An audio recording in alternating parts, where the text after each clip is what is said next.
What if the patterns keeping you stuck in love, relationships, and self-worth aren't flaws to fix, but unconscious stories your mind and your body have been replaying for years? In this conversation, I sit down with Riana Malia, who is an identity architect and board-certified integrative neurosomatic practitioner, to explore how unresolved emotional experiences shape the way that we love, the way that we trust, the way that we communicate and move through life. Riana shares her personal journey from childhood abandonment and betrayal to surviving an abusive relationship and rebuilding her life. Together, Riana and I unpack why so many high-achieving, high-capacity women feel trapped in cycles they can logically recognize, but emotionally can't seem to break. We explore the difference between awareness and transformation, how the unconscious mind drives our behaviors, and why healing isn't about endlessly retelling and talking about the stories in your mind. It's about clearing the emotional charge beneath it. You are going to thoroughly enjoy this conversation with Riana. Here it is. Riana, thank you so much for joining me on the Humble Rising podcast. It's so great to have you here. I'm excited for our conversation. Me too. Thank you. So, Riana, I usually start with asking people, the women who come on this podcast all have their own story. And part of the podcast is sharing your story with others that, they will see themselves in your story. And it's a moment for them to learn something new or different about maybe themselves through your story. So if you could just give us just a background on, who you are, your story, what you do today, and what led you to do the work that you do today. Absolutely. So I am a mama. I'm a wife to the love of my life for 2.5 years that I never thought would happen for me after all the craziness. And I get to do this incredible work. So I'm a board-certified integrative neurosomatic practitioner, which is a lot of words. Really what I am is I'm an identity architect for high-capacity women who have built a life that they love, except for the thing that they want most, which hasn't matched yet, which is extraordinary love, right? And my journey here, like you said, we all have a story. I grew up, my parents met in Maui, got married, had me, got divorced. So my mom and I went back to Minnesota. And so she raised me a single mom, and I had the most incredible grandparents ever who were my anchors. So I literally actually grew up in a horse barn in southern Minnesota. And my dad was, very hit and miss here and there, never really a very consistent part of my life. And when I went off to college, he said, hey, listen, I never helped your mom. I never really was there. And he had another family and 3 boys. Lived in California, and he said, I'm going to take care of your room and board freshman year for college. I'm like, that's great. Thank you so much. I really appreciate it. So I'm 18. I get there. I'm doing the freshman thing. And I thought a couple months in, I get a call from the housing saying your bill was never paid and you're fully maxed on loans. So I had to make a decision. My mom had just actually moved to another country, and I had to decide, what did that look like for me at 18? And obviously at that moment, I couldn't articulate it or name it, but it was probably that first time where I had that conversation of like, I'm not important enough, or I don't matter, right? And so as all of us do when we're faced with something that feels hard, how are we going to get to the other side of it? We often think that we don't have the resources, the time, the support, the money, the energy. But really, it's about tapping into that part of us that is where our resourcefulness is. So I think for everybody listening, if you're in a situation and you're like, I really actually don't have the resources to get through this, I want you to just remember that you actually do. And it's nothing external. And that might sound cliche, and it might frustrate the hell out of you to hear me say that. But there's a fire in you. You just have to find it. So I left the dorm. I got 3 jobs. I rented a 5-bedroom house. I filled the other 4 bedrooms. Did the thing. And then I went and got married at 23, the ripe old age of 23, because I was certain that I was going to be, alone forever, and that no one was going to love me, and I was going to be the old cat lady. And, there's all kinds of reasons for that. But anyway, it was a very lonely marriage. And my baby girl is graduating college next month, or next 2 weeks from now, and she is 20. Congratulations. Congrats, though. That's massive.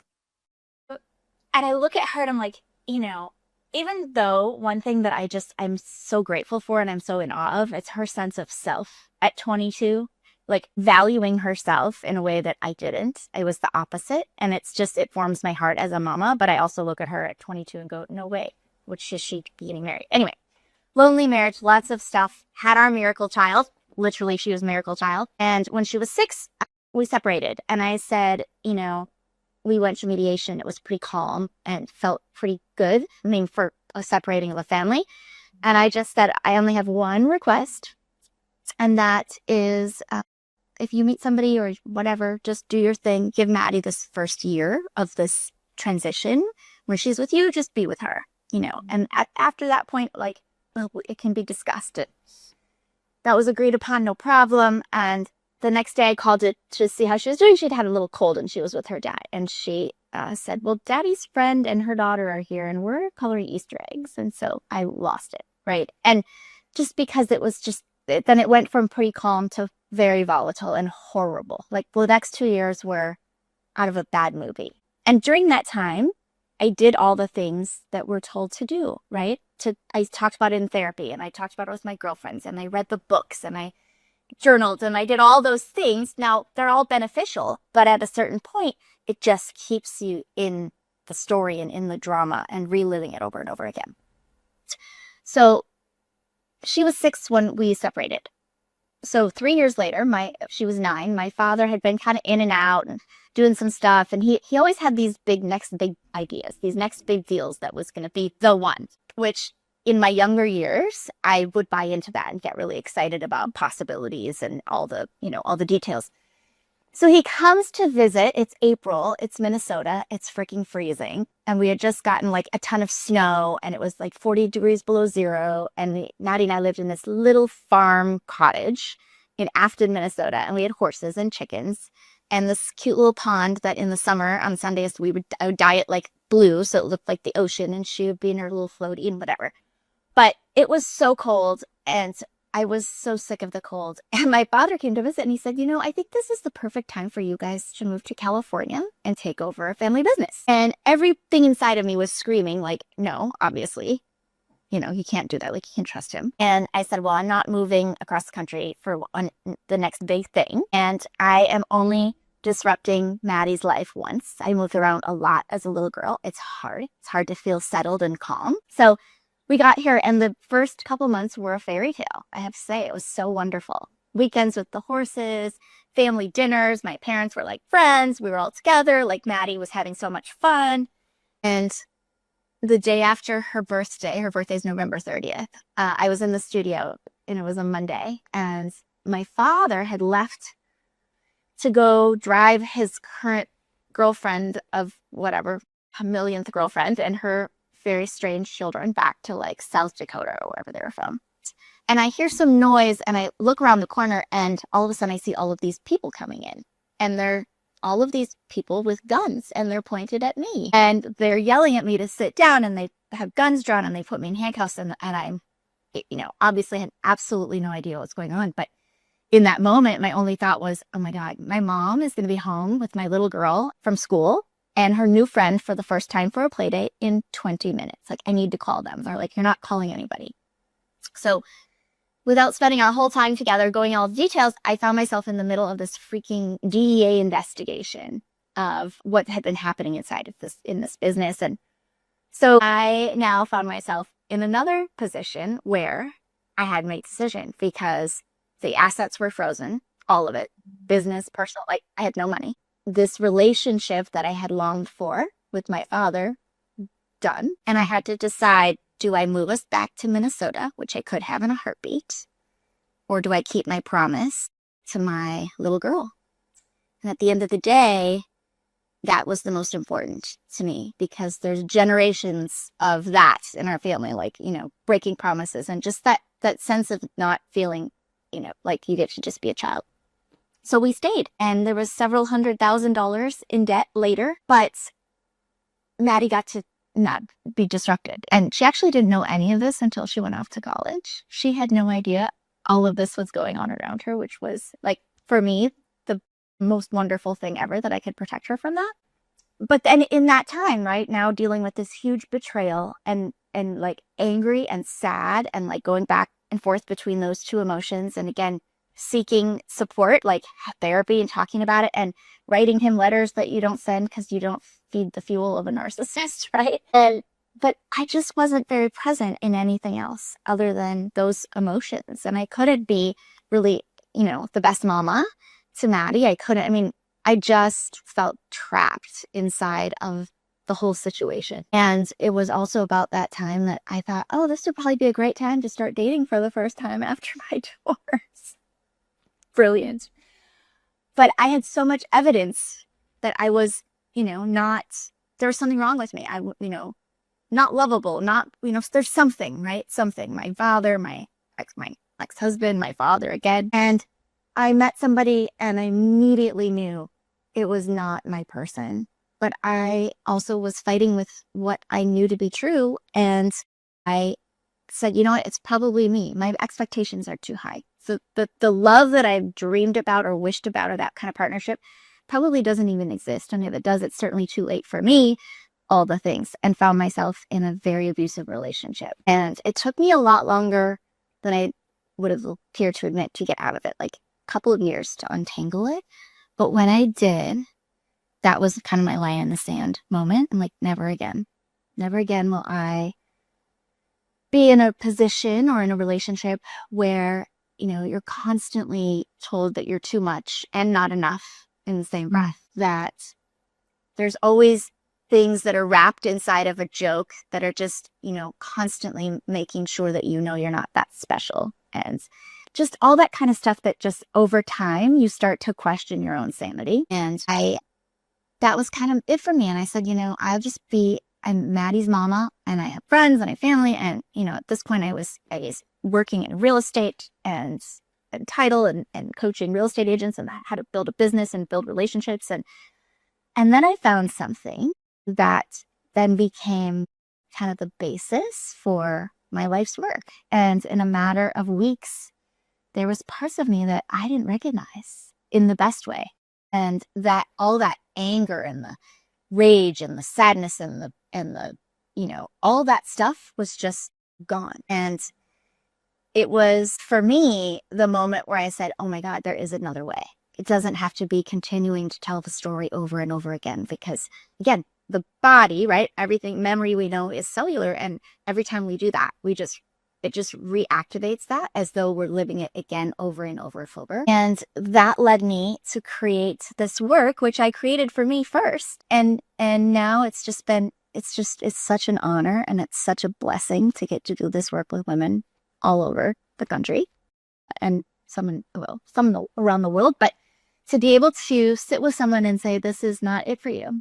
And this is not months and years of going back into the story and unpacking it again. Like, we can actually clear all of this stuff so we can create the life and the love that's meant for you. So between now and dead, you get to actually experience that. Like, what does the process look like for someone who has been battling with similar mental and emotional patterns, right? That they keep looping or they keep repeating certain behaviors and patterns. What is the process to get them from, I keep thinking the same thing, I keep doing the same thing, I keep talking about it, nothing really is changing, like there's no behavioral change. How do they go from that to what you're talking about, which is what everyone really wants, is to not feel this way all the time and I have to go to talk therapy every single week to talk about the same thing, about how angry you are and how upset you are about everything.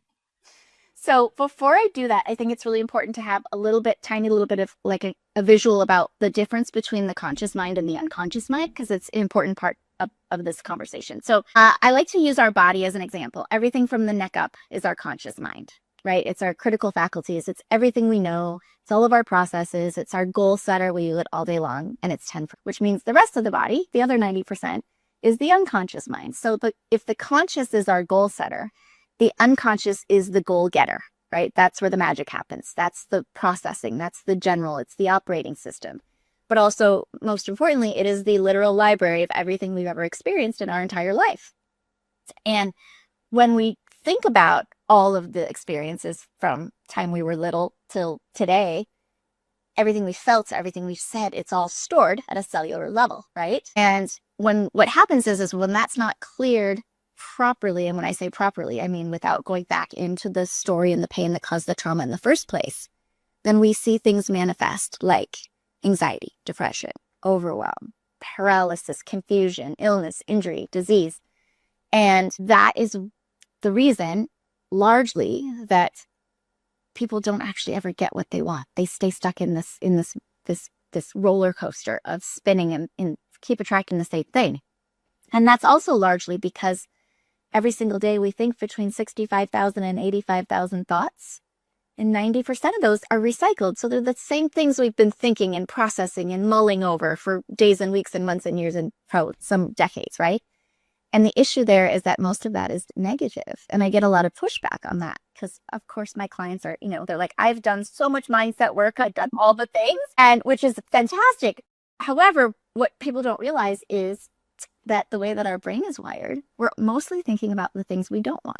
And that feels like a declaration, like, I'm clear. I don't want to be in another relationship that's abusive. I don't want to be in another relationship where I don't trust them or I don't feel safe. I don't want to be in the job that I hate. I don't want to be in this financial position, whatever it is. But the unconscious mind doesn't hear the qualifying don't. It just knows what you're focused on. And that's why that keeps showing up. So if you find yourself in situations that keep repeating and you're like, what the actual hell?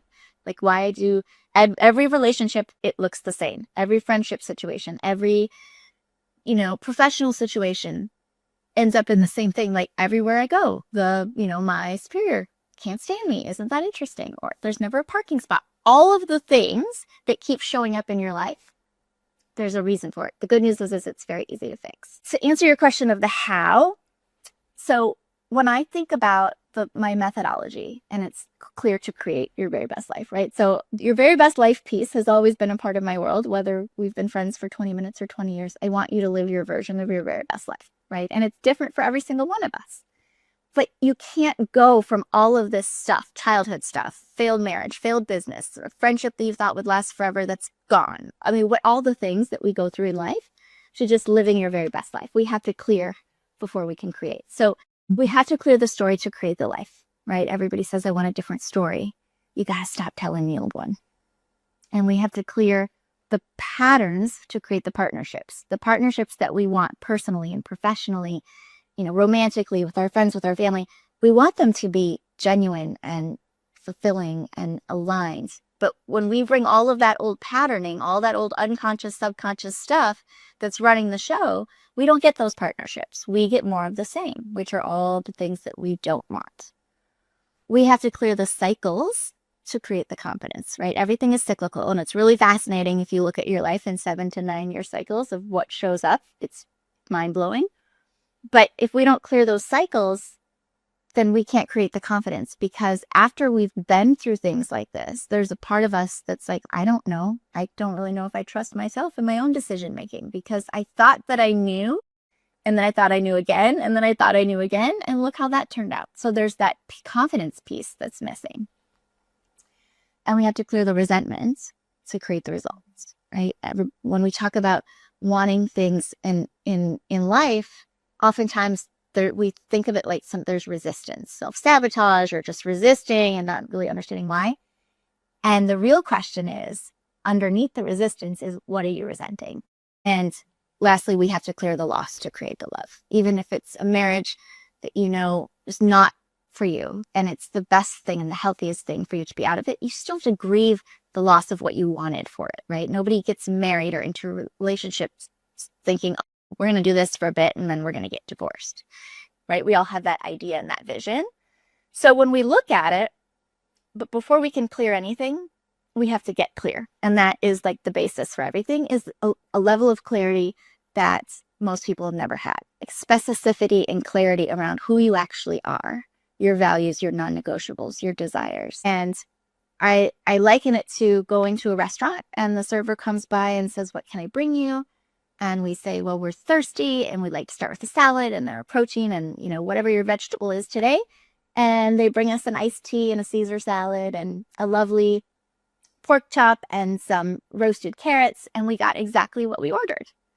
The problem is, what we really wanted was a glass of and an arugula salad with figs and goat cheese and a perfectly done filet and some roasted asparagus. So that when people say, when I ask people, like, what do you want? Like, oh yeah, I know what I want. I mean, I want to be happy. I want somebody who's, kind and who is supportive and I can have fun with, and right. All of that is ordering the same way. So we actually create what I call the clarity codex, or your menu is one of the first things that we do, is so that you get crystal clear on who you are. And those non-negotiables and desires are so critically important, because the non-negotiables are non-negotiable. Not, well, I'm 50, so maybe that's not really realistic. I'm, it's kind of too late. I'm too old. I can't expect perfection, all of those things. But that's where we start to degrade those things, because we go back into that place of fear of either I'm not enough, I'm not worthy, it's too late for me, it's not going to happen for me. And then once we have that, then we can do a dysfunction detox, and we can clear all of that stuff and get rid of all the strategy and the thought processes and the behaviors and the way of thinking and showing up and responding that keeps us stuck, that keeps us from being able to actually move forward. And then we get to ask the question, all right, who are you now? Outside of all the titles, the mom, wife, ex-wife, business owner, sister, mother, whatever it is, who are you now? And that's a really hard question, because often the answer is, I had no idea. I've spent so long putting everybody else's needs first and taking care of everybody and the career and the family, and I don't really know who I am or what I want. And so we get to discover that. And then we get to actually create the life that you want to be living. And the really critical piece here in the create phase is, if we're going to blow out all of that old strategy and neurology and ways of doing things, we have to replace it, right? This is why most work we don't replace this, they don't give you the skills to go with the knowledge. And then this is why when people say, I've been in therapy for years, I have done all the work, and I was, I had so many awareness and so much clarity and so many ahas and made such great progress. And then this thing happened, and it was like, bam, I went right back to 10 years ago. Well, because the unconscious mind can't fill in the blank. So if you get rid of stuff, you have to replace it. So we actually replace all of that. And then now we've gotten crystal clear on who you are and what you want in your life. We've gotten rid of all the stuff that doesn't serve you. In that dysfunction detox, if you can imagine a ribbon for every single negative emotion, so anger, sadness, fear, guilt, shame, and then all of those limiting beliefs and decisions that we've made over the years. And every single time in our life that we have an experience with one of those emotions, a marble goes on the ribbon. So something happens that makes you angry, marble goes on that anger, sadness, etc.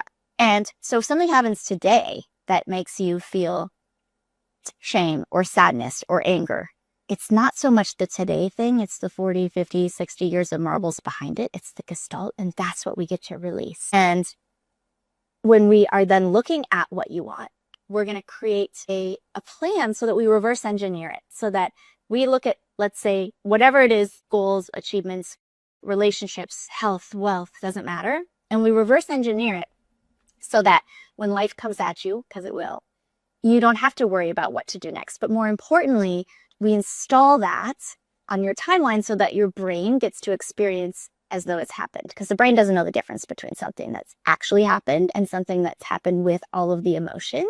So it ignites that reticular activating system. And so the way that we do that is, I will ask you, what has to happen just before you can tell me that it was achieved? So let's say if there was anywhere you could go for travel, where would it be for you? For me, I would say there's so many places. Let's just go with the one that I've been meaning to go to, but I haven't been able to. I would say like Costa Rica. Okay, amazing. So one of the things for you that you really want in your life is to go to Costa Rica. So let's say the goal is by December 31st, 2026 or sooner, I'm celebrating having booked my dream trip to Costa Rica. Okay. And so I would say to you, amazing.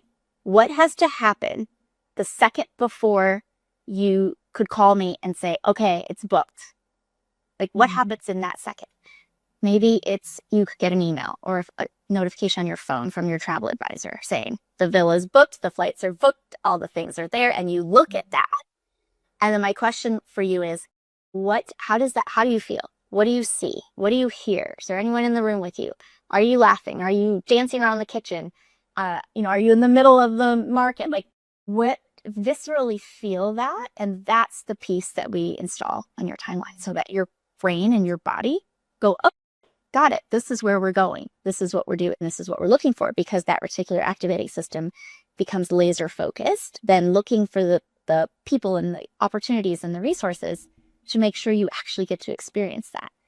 Because there's things that you will see now that you wouldn't have seen. Maybe some random thing about Costa Rica that wouldn't have been on your radar, right? It's just like if you say you're going to buy a red car and all of a sudden every car you see is red. Same thing.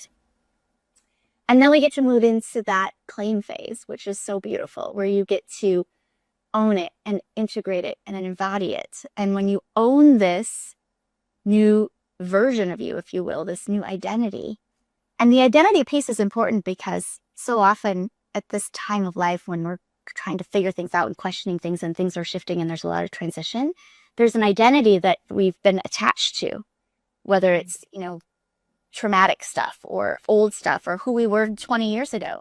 And that identity can't take you to where you're going. And so when you get to own that, this is where you get to fall in love with yourself again and trust yourself and be able to hold boundaries and communicate your needs and really deepen the richness in every relationship that you choose to keep or create in your life, and integrating that into your energy and your decisions and your relationships. And then embodying that and loving and living and leading from this new frequency where you get to just like magnetize with grace. And frequency is really important because all of this is great, but we don't get what we want, we get who we are.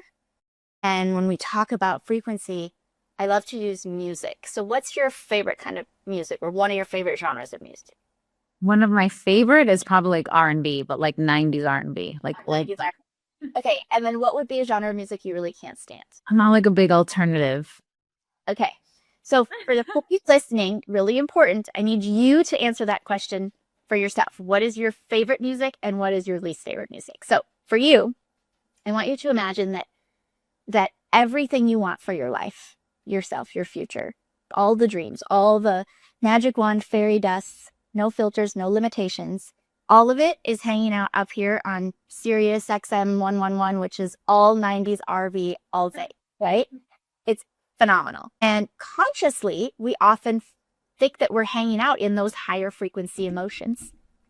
Joy, love, gratitude, happiness, all of those things. And there's truth to that. But unconsciously, we're often spending time in the fear, in the doubt, in the anger, in the resentment, in the blaming, in all of those things that we're not even aware of. And the problem is that is like alternative radio from hell, and we can't turn it off and we can't turn it down, and it's blaring. And the question is, can you hear 90s R&B on the alternative station? Not a chance in hell, right? How are you going to hear that? Well, you have to change the frequency. You have to change the channel. And that's what this work does, so that you actually get to have the life that's meant for you, rather than spending it stuck on another frequency where you can see it. And then it's that constant question of why, what is wrong with me? Why does everybody else seem to have this figured out? And I can't. And so my biggest message is, because I don't know about you, if you've ever done therapy, I did a lot of it in my 20s. And I remember I had a therapist that I absolutely loved. And then something happened and she moved. She was going to move. And the thought of starting over with someone was so overwhelming that I was like, forget it. I'm not going to tell this again. I don't want to talk about it anymore. I don't want to do this again. And to the point where I actually wrote a 10-page document. And when I finally did go see somebody, I sent it to them in advance. And I'm like, you can charge me for a session, but you need to read all this because I'm not doing it again. So I want you to hear me when I say all of this, none of this has to be going back into the story. In fact, I don't actually allow it. We're not unpacking the thing that happened when you were 7 and you came home and you had a B+ on your spelling test and someone said, oh, that's great, but you can do better. You'll do better next time. And you go, I have to be perfect to get love or whatever the things are. We're not doing any of that. None of it's relevant. We get to clear it out at an unconscious level where it's painless and peaceful. But getting to Riana, is that through like a bodily experience that you guide people through? Is it more talk? What's the modality? there's a lot of things mixed in, but that one specifically where we do all the clearing is called quantum time release. And it's a multidimensional technique that's been used for hundreds of years, where you get to clear all that stuff from the past. All of those marbles that we talked about, this is how we get to do that. So when I say unconscious process, you're not unconscious. You're just very comfy wherever you are. But we're tapping into that unconscious mind to find root cause, which, by the way, you don't have any memory of what that is, so that we can clear it at that level. And then we actually get the learnings that are meant for you to kind of re-anchor in the truth of who you are. And there's some alchemical forgiveness work inside of that experience. And then creating new relationship with those emotions. So once we clear it, this is the part that's so magical. So in between each emotion that we clear, I will say to you, okay, great. Now what I want you to do is actually go back in your memory to a time in the past where that emotion was a problem. And I want you to check and see if it still has a charge. And when people go back to something and I watch it on their face and they're like, oh my God, if you would have asked me this 3 hours ago, I would have been. My heart would have been racing and I would have been like, I could feel it in my stomach and I would have been upset and I would have just like all in. And so then we say, okay, well now let's future pace. And if something, to an unspecified time in the future, that if it would have happened in the past, there would have been unwarranted or inappropriate shame, for instance. Tell me what happens instead. And now we're building new neural pathways around how we respond and react. So you're not going to not experience those emotions because I'm not giving you a lobotomy, but it's going to be, the charge is gone. And so meaning like all of that stuff that was held in here, it's kind of like, our pantry or our closet. I mean, I'm 50, perimenopause, a little ADD. I love organization, and also stuff piles around me to the point where I just want to shut the door and I can't deal with it. And my pantry was a bit out of control. And so I took everything out, and I actually time-lapsed video on my phone because it was like 4 hours, but it was so crazy. The whole, just everything out. And then I cleaned the pantry and I went through all of that stuff. And there was expired crackers and pasta and just stuff like, oh, this crazy olive oil, something I was going to use 5 years ago, never did. So definitely. So I just threw it all away. And then what was left, I put back, and it was organized. There was now open space for whatever the next crazy olive oil thing I'm going to buy. But the point is it's the same up here. We got to get rid of the expired things that are running the show underneath. The ways of thinking, the processing, the voice in your head, all of that stuff, because most of who we are, we pick up between 0 and 7. And you're not even aware of who's actually making the decisions and why you keep finding yourself in these same circumstances or relationships. And it's why people say to me, I keep marrying the same person over and over, or I keep dating the same person over and over in a different body. I don't understand why that's happening. So all of those things come into play. But also, I talked a little bit about forgiveness. Forgiveness is probably the most powerful change agent, and also one of the most triggering, if you will, for people, because when you've been hurt, the thought of forgiving someone, but it's the thing that sets you free, right? It's the difference of being in your story and on it. I fully forgave my father, but he doesn't get a seat at the table. He doesn't get access to me. I haven't spoken to him in 10, 11 years, and that. But when we hold on to all of that, and it actually becomes the thing that dictates our thoughts and our feelings and our emotions and our behavior, which becomes our life. It's like drinking poison every single day and hoping somebody else dies, right? And it's not how it works. So when you can forgive in that way, it's not about letting anyone off the hook or making it okay or justifying it, and certainly does not mean that they get access to you. It just means that no longer is going to control me. It's not mine to carry. And that's the difference of in the drama, when you talk about it and you say the same thing over and over again, you can feel it in your body, you're in the story. And it defines you. That's your identity largely. But when you can have that experience of forgiveness in that way, Now you're standing on your story and it refines you. It's part of who you are, but it's not your identity. And all the things that we go through make us who we are today, right? I'm grateful for that horribly abusive relationship. I am grateful for being caught up in a freaking drug investigation stuff and losing everything. And because without those things, I wouldn't be doing the work that I do in the world. I wouldn't be married to my incredible husband. Like, none of that would have happened. So when you think about gratitude, it can't just be the good things. We have to be grateful for it all, because it really is how we become who we are. And, get going through, right?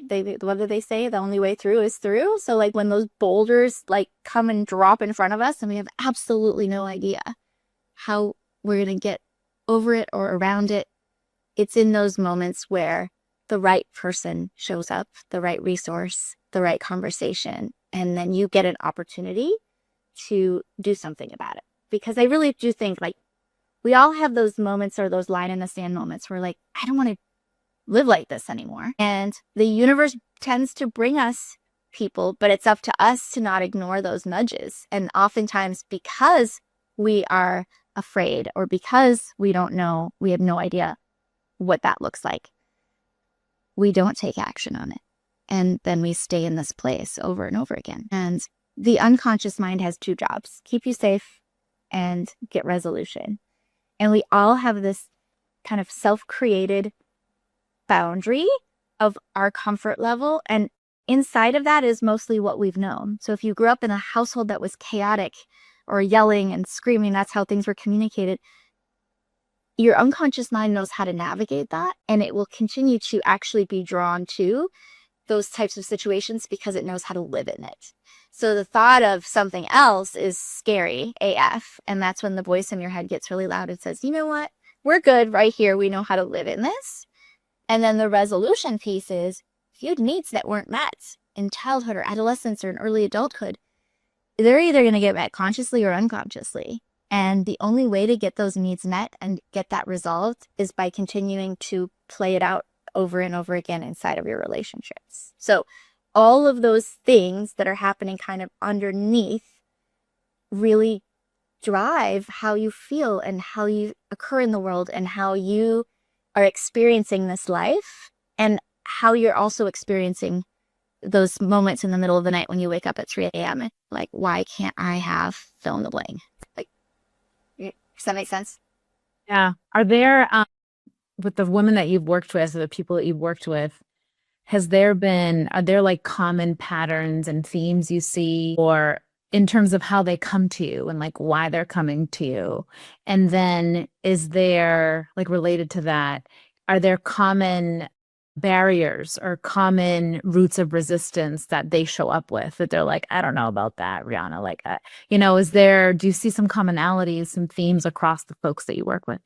Yeah. So a lot of people that I work with, I say high capacity, whether it's high achieving in a career sense or in a, it doesn't, I don't like to say high achieving because someone were like, well, I'm not a high achiever. Well, yes, you are. You're just not a CEO. You run your family and your household and you volunteer and you do PTA. Like, it's the capacity piece. But because most of us that are like that, we're fixers.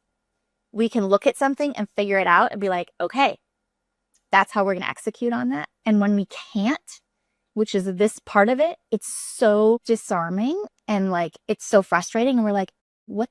I can figure anything out. What is it about this that I can't? Because all of those things that make you successful and, effective and efficient and problem solver and resourceful, it doesn't actually serve you inside a relationship because, you are immediately going to go to having to take care of everything because that's what you have to do. And, not trusting and all of those pieces that immediately come up. And then you keep attracting people in your life that need you to take care of them. They need a mom or they need a manager. And it's like, it's this never ending circle. So I see that a lot. I also see that time of life where, and that's interesting because some people will come to me through the lens of relationship because it's really, what I speak on a lot. But this work isn't about relationship. It's not like, oh, here, you need to have a business part for this and a relationship. This is about you and rewiring all that subconscious and unconscious stuff so that you get to step into this identity of who you are now. And it affects everything, whether we're in a relationship lens or a time of transition and you're now an empty nester and you don't know what the hell to do. And you were, that was your focus for so long, or you want to start a business or end a business. It affects everything. So we actually, I laugh because people are like, oh, I didn't realize that we were going to like completely like redesign my business. I thought you were going to help me like figure this out so I could actually find love that felt good. And the beautiful thing is that, it changes everything, because it's not about a thing. It's about your internal wiring.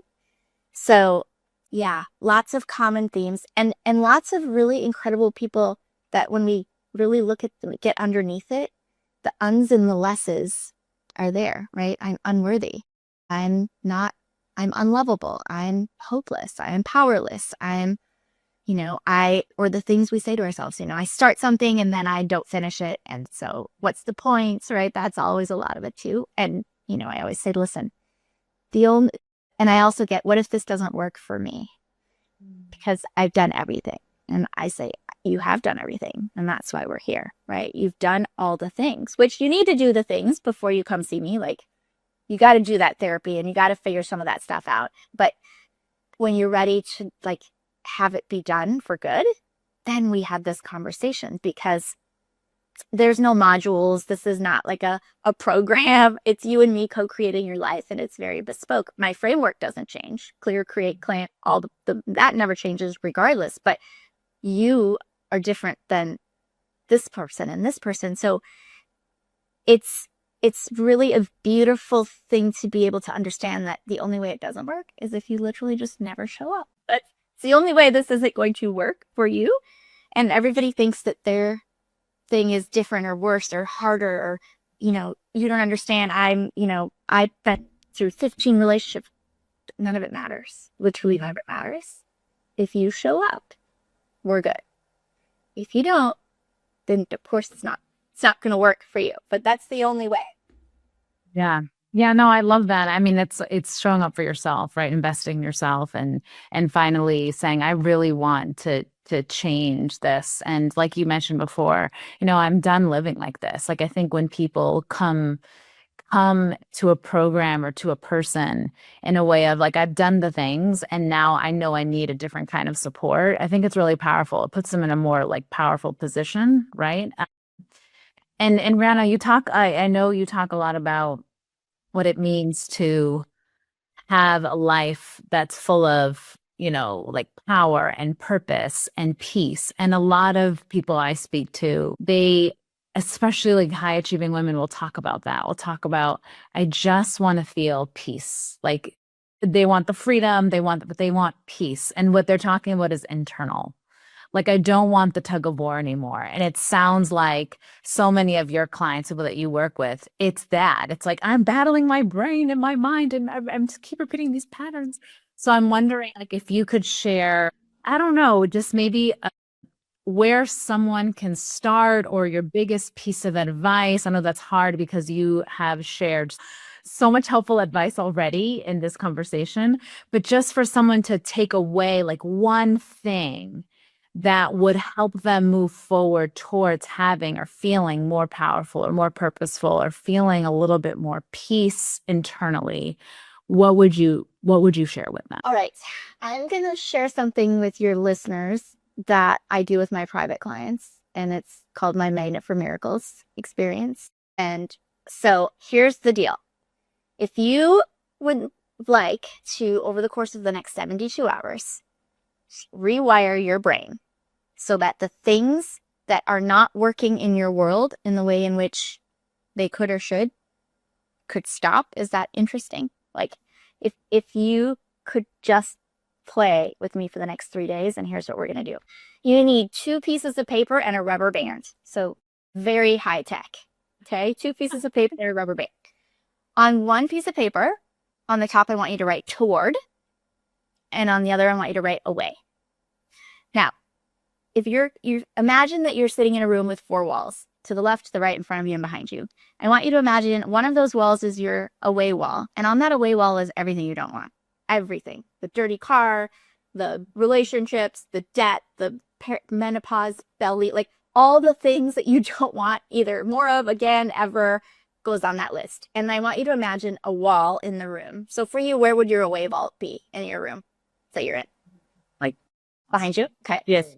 Now the next list is your toward wall. And on your toward wall is everything you want, right? We talked a little bit about like the magic wand, fairy dust, hopes, dreams, goals, wishes.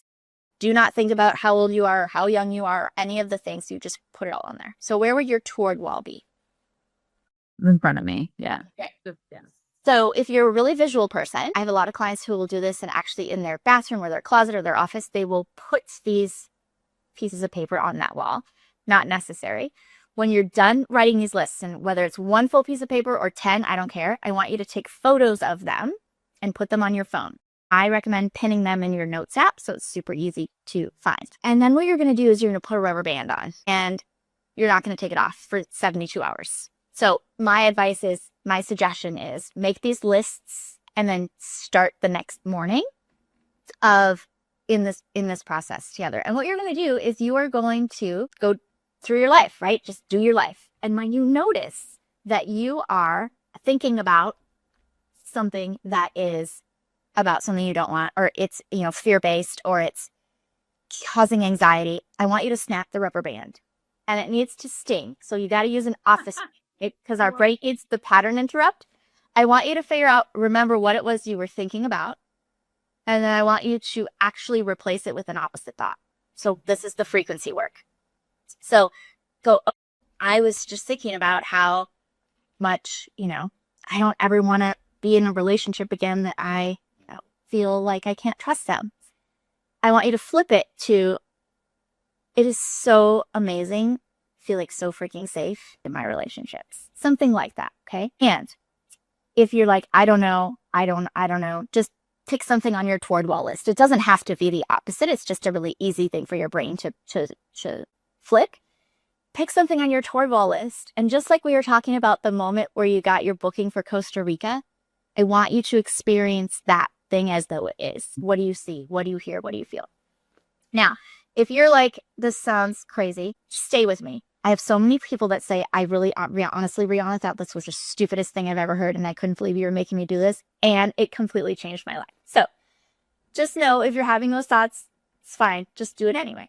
If you are still feeling it, I want you to just think about something for 60 seconds that you're actually grateful for. Not the Pollyanna, I'm so grateful for my life stuff. Like something real, like literally, I'm so grateful for this cup of coffee and 5 minutes to myself, like whatever it is. And then, do something, be in service of someone else. And it doesn't have to be a big deal. Send a text, say a prayer, pick up the neighbor's plant that fell over, like just something in service of someone else. I will tell you, the first day you might not snap very much at all because you're so used to this is how you function. This is how your brain works. And so maybe you go all day and all of a sudden you just feel that like tightness in your chest. And I want you to snap it anyway and try to recall the last thing. And then day 2, you're going to snap it even more. And by day 3, you're going to be snapping it a lot. Now, the point of this, again, is not that you're never going to have these thoughts, right? The first thought that comes into your mind, you're not responsible for. It's every thought thereafter. The point of this is to get you out of it so fast because it only takes 17 seconds for us to hold a thought with that level of Costa Rica trip emotion to either create new neural pathways or reinforce the old ones. And this is the fastest way to change your physical world. And so I want you to do that, but I also want you to keep note of what it was that you recall that you were thinking about. I promise you every single time it'll be something on that away wall list. So that is something that you can actually do right now and then come back and tell us what showed up for you. Tell us what you put together. Tell us how different you feel in what you're experiencing and what's showing up in your world. Love this. And if you're listening in the car, I think you need to go back when you're not in the car and you need to go back to this part of the episode and then write down Riana's instructions and do it. And then find Riana and let her know and let me know how it went. Riana, where can people find you so they can tell you how it went? Yes. So all the socials, Substack, Instagram, Facebook, LinkedIn, YouTube at Riana Malia. Also, website rianamalia.com. And I'd love to connect. Yeah. And also, I would like everyone else also to go take the Ellie, which is the diagnostic that I created. It's my gift to you. It answers the question, what's standing between you and extraordinary love? It's 40 questions. I send you a 28-page report that shows you more insight about you than you've probably had in the last 10 years. And completely my gift to you. So everybody go take the Ellie, do this experience with us, come back, tell us what showed up for you. Yes. And I know a lot of you who listen personally, and you definitely should take, Rihanna's talking about this assessment. You have to take it. So don't come to me telling me, oh, I just don't know. Just take some action and go do that for yourself, right? Like, this is the start of investing in yourself. You deserve to do this for yourself. You deserve to not continue to spin your wheels, right? So, Riana, thank you so much for your gifts to the world. I love the work you're doing. This is very different. I like it. It's like your own lane, very impactful, really powerful, changing people's lives. We need more of you.